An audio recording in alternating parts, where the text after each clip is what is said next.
안녕하세요. 저는 현재 결혼을 전제로 5살 위 남자친구와 연애하고 있는 29살 여자입니다. 남자친구는 소개로 만났고 본격적으로 결혼 이야기가 오고 간 지는 얼마 되지 않았어요. 연애한 지는 햇수로 2년 차가 되어 가고요. 결혼 이야기가 오간 지 얼마 되지 않은 만큼 아직 결혼을 위해 따로 진행된 건 없습니다. 양가 부모님께 서로 인사드리기만 했고 상견례나 뭐 이런 것도 아직 안 한 상태고요. 양가 부모님의 반대가 있는 것도 아니고 오히려 응원받으며 잘 만나고 있었습니다. 처음부터 결혼을 결심하게 된 계기도 남자친구가 연애하면서 저한테 잘하는 모습만 봐왔기 때문에 남자친구의 청혼에 응한 것이었어요. 결혼은 현실이라는 말이 막 와닿는 하루입니다. 연애하면서는 정말 좋은 것만 보러 다니고 맛있는 거 먹으러 다니고 했기 때문에 서로의 가치관이 이렇게 다를 것이라고는 상상도 한 적 없습니다. 사실 연애를 막 시작했을 당시에는 남자친구와 결혼까지 할 거라고는 생각도 해본 적 없습니다. 제 나이가 어리기도 했고 남자친구도 연이은 취직 실패에 공무원 준비를 하다가 여러 번 낙방을 한 뒤 평범한 중소기업에 취직해서 다니고 있었거든요. 주변 지인들에게서는 남자친구가 저와 나이 차이가 많이 나는 것에 비해 하는 일이 별 볼 일 없다, 집안 차이가 조금 나지 않느냐, 이런 말들로 제가 훨씬 아깝다는 듯한 이야기들을 몇 번 들은 적이 있어요. 하지만 단지 지금 버는 돈이 적다고 해서 2년이 가까운 시간을 함께한 사람을 휴지 조각 버리듯이 버리고 싶은 마음도 없고, 결혼을 하고 나서라도 연애할 때처럼 저를 항상 웃고 즐겁게 해주기만 한다면 돈만 있고 사랑이 없는 결혼보다 훨씬 더 가치 있는 일이라고 생각했습니다. 하지만 가치관이 차이 난다는 것만으로도 이렇게 하루아침에 사람이 달라 보일 수 있는 일인가 싶어요. 저희 집이 떵떵거리면서 살 정도로 엄청난 부자 집안은 아니지만 맞벌이 하시는 부모님 아래서 부족함 없이 자라왔습니다. 저희 어머니 30년간 쉬지 않고 일해오셨고 이제 퇴직을 앞두고 계십니다. 아버지는 몇 년 전에 은퇴하셨고 노후 대비도 다 되어 있는 상황이지만 어머니께서 저 시집가기 전까지는 세상이 어떻게 될지 모른다며 계속 일해오고 계셨어요. 저희 아버지는 7남매 중 막내인데 제가 봐도 대단하다 싶을 정도로 친할머니에게 정성이셨어요. 형제 중에서도 제일 효자였고 제일 성공했습니다. 제가 어릴 때부터 봐온 거지만 친할머니는 장남이 잘 돼야 된다며 지원을 큰아버지에게만 해주셨습니다. 할머니는 전쟁 직후에 할아버지하고 서울로 올라오셔서 자식들 키우면서 안 해본 일이 없다고 들었고 이후에 식당을 시작하게 되고 나서 큰 돈을 벌었다고 들었어요. 지금은 없지만 할머니 이름으로 건물도 몇 개나 있었다고 들었고 그것들은 전부 다 큰아버지들이 사업한다고 이리저리 건드리다가 다 날려먹은 거로 알고 있습니다. 아버지는 할머니 재산으로 뭐 하나 해보신 적 없어요. 아들인데다가 막내라서 고모들과는 다르게 대학까지는 지원을 받으셨지만 엄마 말로는 저 태어나기 전에 두 분이 자리 잡기 전 경제적으로 조금 힘들던 시절이 있었는데 그때부터도 큰아버지 챙기신다고 뭐 하나 제대로 지원받은 적이 없다고 합니다. 그런데 아이러니하게도 할머니 지원을 받은 큰아버지들은 하던 사업이 망해서 지금은 전국으로 뿔뿔이 흩어져 있는 상태고 그나마 착실하게 대학 졸업하고 회사 생활 하시면서 안정적으로 돈을 모은 저희 아버지가 형제 중에서는 가장 잘 풀린 케이스였습니다. 지원받은 거 하나 없으셨으면서도 아버지는 할머니한테 참 잘했어요. 할머니는 그렇게 쌓아두신 재산을 다 날리고서는 서울 변두리에 있는 연립주택에서 전세로 살고 계시고 거주하시는 전셋집도 저희 아버지가 대부분의 돈을 내서 도와드린 거였습니다. 아버지가 잘하는 만큼 엄마도 할머니에게 참 잘하셨어요.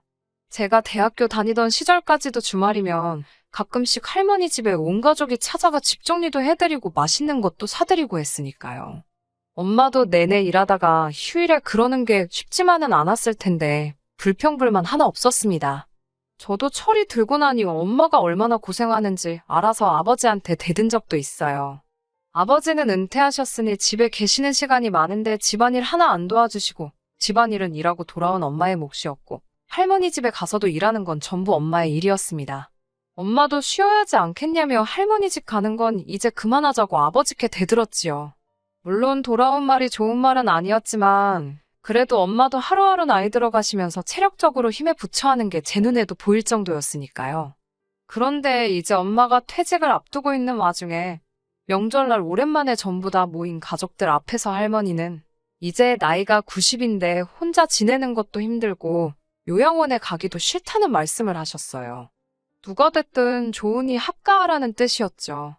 그러면서 가족회의 비슷한 게 열리게 되었는데 고모들이야 그렇다 쳐도 그동안 할머니 등골을 쪽쪽 빨아먹으며 재산 전부 다 나눠서 날려먹은 큰아버지들이 하시는 말이 너희가 제일 잘 살고 어머니랑 가장 가까이 살고 있으니 너희가 모셨으면 좋겠다는 말을 하더라고요. 거기에 제가 결혼하는 것까지 얹어서 제가 시집을 가게 되면 제가 쓰던 방이 비게 되니 방도 남지 않느냐고 할머니 지금 살고 계시는 집 전세금을 빼면 전부 다 저희 집에 줄 터이니 그렇게 하라는 말도 안 되는 말을 하더라고요. 전세금도 오히려 고모들보다 보태지도 않으신 분들이 뭐 엄청난 거 포기하는 거 마냥 생색을 내고 있으니 제가 들어도 참 어이가 없더라고요. 아무리 제가 온 집안 통틀어 막내나 마찬가지였지만 말 한마디 하지 않을 수가 없었습니다. 그게 무슨 말도 안 되는 소리냐고 친척들 앞에서 따졌어요. 아버지가 어른들 앞에서 그게 무슨 버르장머리냐고 저를 멈추더라고요. 엄마는 아무 말도 못하고 계셨고요. 큰어머니들도 어이가 없었습니다. 곧 회사 그만둔다고 들었다고 그러면 이제 집에 있는 시간이 많아지니 시어머니 모시기도 딱 좋겠다고요. 한 분 빼고 여태껏 전업주부로 살아오신 분들이 여태까지 일한 저희 엄마한테 떠넘기는 꼬라지도 어이가 없더라고요. 아무리 전부 다 날려먹었다지만 여태까지 할머니가 모아놓은 재산으로 여유롭게 지내시던 분들이 이제 갱년기가 와서 슬슬 이리저리 아픈 곳 생기는 저희 엄마한테 이제 일 안 하니까 모시면 참 좋겠다고 하는 말도 어이가 없었고요. 그날 결론이 난 일은 아니고 좀 더 이야기해볼 일이라고 흐지부지 되기는 했지만 누가 봐도 우리 엄마가 독박 쓰게 될 거라는 건 불보듯 뻔한 이야기였습니다. 아버지 말 맞다나 어른들 일에 제가 끼어드는 게 주제넘은 일일 수도 있지만 이대로 평생 우리 엄마 혼자만 다 떠안는 꼴 보기 싫어서 나중에 엄마만 따로 해서 제가 한마디 했어요.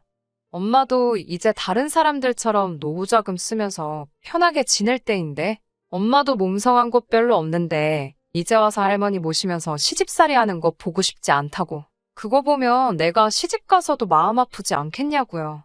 할머니한테 받은 거 하나도 없다면서 할머니가 애지중지하던 장남인 큰아버지도 있고 할머니 재산 가지고 사업하다 날려먹고 나서 전부 지방으로 도망가 놓고 돈 떨어져 개털된 할머니 거들떠도 안 보고 지내는 다른 며느리들 있는데 왜 엄마만 혼자서 독박을 써야 하냐고.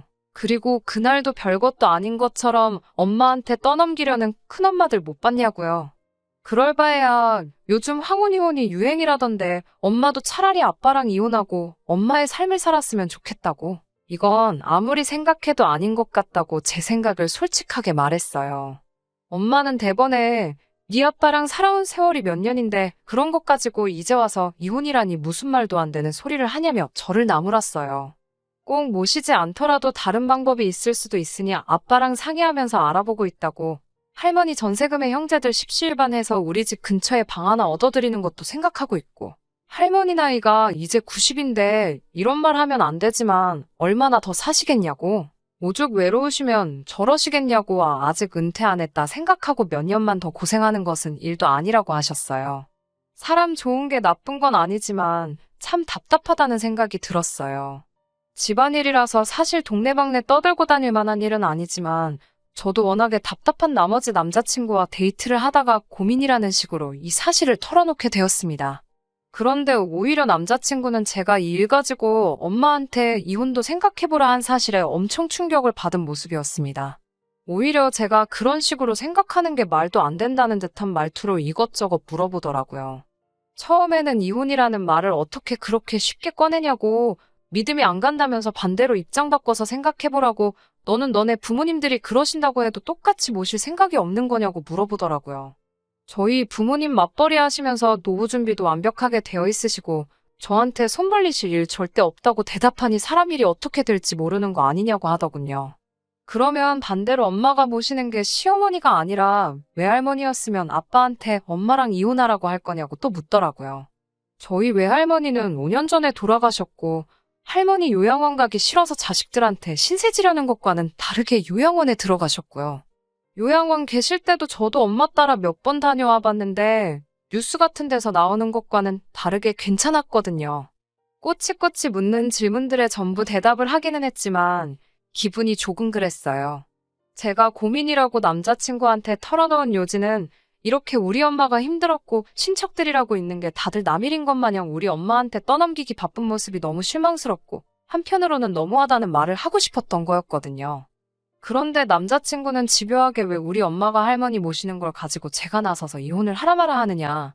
그게 너가 기분 나쁠 일이 뭐가 있냐 말하더라고요. 나중에 가서는 그래서 앞으로 너네 부모님은 어떻게 하실 계획이냐는 것까지 묻길래 아직 모시기로 확정된 것도 아니고 집 근처로 방을 하나 얻어드릴 계획도 있으신 것 같다는 계획도 말해줬어요. 그랬더니 남자친구가 그건 조금 아니지 않냐고 반대를 하더라고요. 누가 보면 우리 엄마가 이혼하는 거를 남자친구한테 허락을 받아야 하는 것처럼 보일 정도라는 생각이 들었어요. 남자친구는 자식된 도리로 부모님을 모시는 게 당연한 거 아니냐고 말을 하길래 그때부턴 저도 남자친구 반응에 기분이 되려 안 좋아져서 자식된 도리로 부모님 모시는 게 맞으니 아빠 혼자 모시면 되는 거 아니냐. 엄마가 할머니 자식도 아니고 며느리일 뿐이고 할머니 모시게 되면 집안일이고 할머니 수발 드는 것까지 다 엄마 몫이지 아버지가 하는 게 아니지 않느냐고 쏘아붙였어요. 그 말을 듣더니 남자친구가 그건 아닌데 라고 말하며 참 걱정이 된다고 하더라고요. 자꾸 자식된 도리 운운하면서 오히려 저희 친척들 편을 드는 것 같은 모습에 이 사람이 지금 왜 이러나 싶더니 남자친구가 그러는 이유는 따로 있더라고요. 그러면서 구구절절 자기 어머니 이야기를 꺼내더라고요. 남자친구와 결혼 이야기가 오고 가는 중이었으니 저한테는 예비 시어머니 되실 분이지요. 아무튼 본인 어머니가 어떤 삶을 살아왔고 얼마나 힘들었는지 주절주절 말을 꺼내기 시작했어요. 본인 어머니, 아버지가 IMF 때 구조조정을 당하면서 이후에 하는 일마다 다 실패하는 동안에도 자식들 굶기지 않겠다고 온갖 굳은 일 마다하지 않고 살아오셨다. 이제 나도 결혼을 하고 안정적인 상태가 되게 되었으니 이제는 효도를 하고 싶은데 너가 말하는 걸 보면 너는 부모님께 효도할 생각이 없는 사람처럼 보인다. 그게 참 걱정이다. 이런 식으로 말을 하더라고요. 자식이 다 컸으니 부모님께 효도하는 건 당연한 거고 저도 효도를 안 하겠다고 말하는 건 아니지만 남자친구가 말하는 안정적인 상태라는 말이 조금은 거슬리더라고요. 결혼하자마자 안정적인 상황이 되는 게 아니잖아요. 결혼할 때 양가지원 받기로 했지만 예비시댁 형편상 많은 걸 도와줄 상황은 아니었습니다.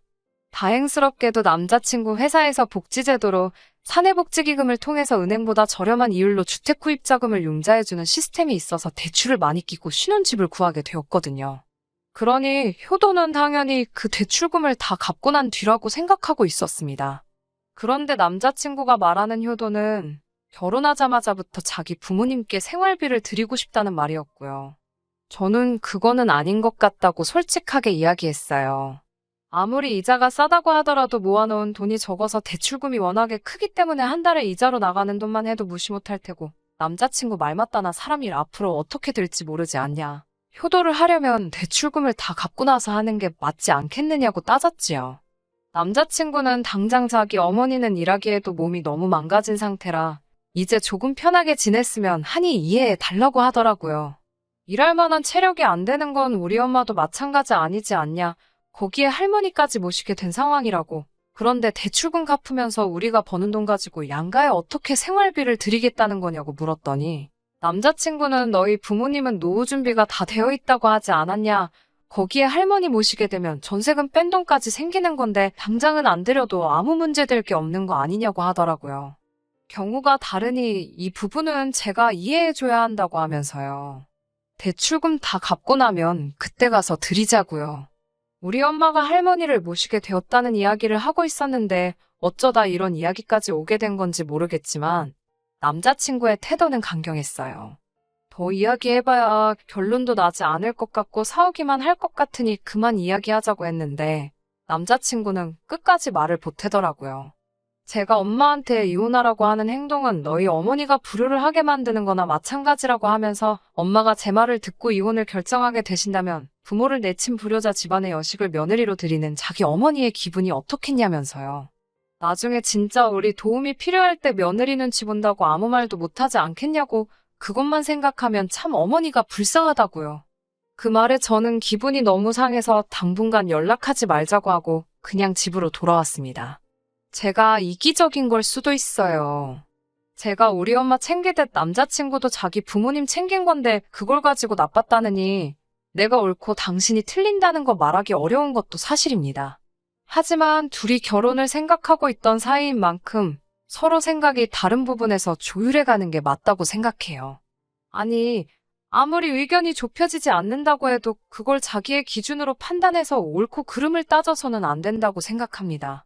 더군다나 장모님들 우리 엄마가 불효자라고 말한 건 용서가 되지를 않네요. 솔직히 이제는 확실하게 엄마가 할머니 안 모셨으면 좋겠고 남자친구와 결혼도 다시 생각해보고 싶은 심정입니다. 남자친구도 어디 한번 해보자는 건지 벌써 일주일째 아무런 연락이 없고요. 참 답답한 마음에 이렇게 사연 보내봤습니다. 후기입니다. 벌써 한 달 만인가요? 남자친구와는 결국 헤어졌습니다. 할머니는 저희 부모님이 모시기로 결정되었고요. 결론부터 말씀드리는 것 같지만 다른 이야기가 더 있어서 이렇게 후기 남기게 되었습니다. 남자친구한테 연락이 온 건 제가 사연 보내고 얼마 지나지 않아서였어요. 너 나랑 결혼 안 할 거야? 라고 당당하게 연락을 해왔더라고요. 혹시나 마음이 바뀌어서 연락한 건가 싶어 남자친구 찾아간 제가 바보 같았습니다. 처음에는 사과를 하더라고요. 결혼 준비하면서 서로 조율해 나가야 할 부분을 자기가 일방적으로 말한 것 같았다고 미안하다고요. 거기서 끝날 줄 알았는데 아주 상상도 못한 폭탄을 던지더라고요. 예비 시어머니한테는 제가 이런 생각을 가지고 있다는 건 아직 말은 안 했답니다. 결혼 전인데 벌써부터 저를 싫어하게 만들 수는 없다면서요. 그러면서 제 생각을 알고 싶어서 물어보는 거라고 말을 꺼내더니 자기는 사실 나중에 자기 부모님을 모시고 살 생각이 있어서 그런데 제가 그런 생각을 가지고 있다는 거에 놀라서 그날 그랬던 거라고 설명하더라고요. 저는 남자친구의 폭탄 발언에 놀라서 말도 잇지 못하고 있는 상황이었는데 용돈을 드리는 건 제 말대로 대출금을 다 갚은 이후로 미루자고 하면서 지금이라도 생각 고쳐먹고 어머니가 할머니 모시는 거는 당연한 일이고 윗물이 맑아야 아랫물이 맑은 법 아니겠냐고 저도 어머니를 보고 효심을 배우는 게 어떻겠냐고 하더라고요. 제가 미쳤냐고 차라리 생활비를 드리면 드렸지 모시고 살 생각은 없다고 딱 잘라 거절했더니 남자친구가 싱글벙글 웃더라고요. 그러면 생활비 드리기로 결정한 거다. 라고 말하면서 대화를 끝내려고 하더라고요. 남자친구의 유도신문이었고 저는 바보같이 거기에 넘어가고 말았던 거죠. 그래서 저도 알겠다고 참 효자 났다고 오빠네 부모님들은 밥을 안 먹어도 배가 부르시겠다고 생활비는 오빠가 앞으로 실컷 드리라고 말하고 그렇게 효자면 그냥 앞으로도 쭉 결혼하지 말고 부모님 모시면서 행복하라고 말하고 집으로 돌아왔습니다. 남자친구는 제 반응에 정신이 나간 건지 집에 가는 길부터 해서 미안하다고 하다가 갑자기 제 욕을 했다가 다시 미안하다고 했다가 아주 난리도 생난리가 아니었어요. 저한테 잘해주는 모습만 보고 결혼을 정한 대가가 이렇게 큰 건가 하는 생각도 들었습니다. 정말 인연이란 세월 만나오는 동안 이렇게 고집이 세고 자기만 아는 사람이라는 건 상상도 한 적이 없었거든요. 미리 알았더라면 결혼 이야기 오고 갈 필요 없이 진작에 헤어졌을 텐데 말이에요. 아무튼 애타게 잘못했다고 부모님 모시고 살 생각도 없고 생활비도 줄 생각 없다며 저한테 사과하는 남자친구와는 그렇게 안전이별했습니다. 결혼하고 나면 또 어떻게 바뀔지 모르니 기회조차 줘서는 안 된다는 생각이 들었거든요. 아무튼 제 이야기는 이렇게 끝이 났고 우리 엄마와 할머니 이야기가 남았네요. 사실 우리 엄마도 할머니 모시고 살겠다는 결정을 내리기까지 많은 고민이 있으셨을 거예요. 아버지도 엄마의 결정을 듣고 미안한 마음이 더 컸을 거라 생각됩니다. 아무튼 친척들에게 전부 다 연락을 돌려서 최종적으로는 할머니를 모시고 살기로 했으니 생활비조로 얼마씩은 매달 보내줬으면 한다는 통보를 했고 할머니 집 전세금 뺀 돈과 부모님 돈을 합쳐서 제가 다니는 회사 근처에 오피스텔을 하나 얻어주고 제가 독립하는 쪽으로 이야기가 진행되었어요. 그런데 할머니도 생각한 것보다 고단수셨더라고요. 할머니도 다 생각이 있으셨던 거예요. 평생 읽어놓은 재산 날려먹은 자식들과 지원 한번 받지 않고도 끝까지 할머니 챙겨왔던 우리 부모님에 대한 건 이미 계산에 있으셨나 봐요. 그래도 자식이라고 뿔뿔이 흩어져서 제대로 자리도 잡지 못하고 사는 거 마지막에는 신세지고 싶은 게 아니라 도와주고 싶었던 마음이 크셨나 봐요. 사실 할머니가 큰아버지들 때문에 개털이 되기는 했지만 그 와중에도 마지막을 위해 숨겨둔 건물이 하나 있으셨던 거예요. 마음 같아서는 당장 저희 부모님한테 물려주고 싶었지만 그렇게 했다가는 자식들끼리 분란이 일어날 거라는 생각에 마지막에 자기를 모신다고 하는 자식에게 남은 재산을 전부 물려주실 계획이셨던 거예요. 그리고 자기를 나서서 모시겠다고 할 사람은 우리 부모님이 유일할 거라는 것도 알고 계셨고요. 할머니는 모시기로 결정했다는 말을 들으시자마자 우리 부모님, 특히 엄마한테 정말 고맙다고 말을 해주셨어요. 그리고 저희 집에 들어가 살 생각 없고 요양원을 들어갈 생각이라고 말씀하시더라고요. 애초부터 같이 살 생각은 없으셨던 거예요. 그 와중에도 엄마는 요양원 들어가실 필요 없다고 이미 어머님 모시고 살려고 결심했고 저도 결혼은 뒤집어졌지만 독립시킬 계획이니 셋이서 오손도손 살자고 하셨고 할머니는 자식 농사 말아먹은 줄 알았는데 한 놈은 성공했고 이런 며느리까지 얻었으니 죽어도 여한이 없다고 여태까지 몰라줘서 미안하다고 고맙다고 하셨다가 사과하셨다가 난리도 아니었어요. 아무튼 이렇게 훈훈하게 할머니 사건은 끝나게 되었습니다. 하마터면 결혼까지 할 뻔했던 남자친구 말이 생각이 나네요. 이런 우리 엄마를 보고 불효녀라고 했던 게요. 결과적으로는 할머니 때문에 잘못된 결혼할 뻔한 걸 모르게 되었고 엄마도 여태까지 고생한 거 인정받고 정당한 대가를 받게 되었으니 참 좋게 끝난 것 같아요.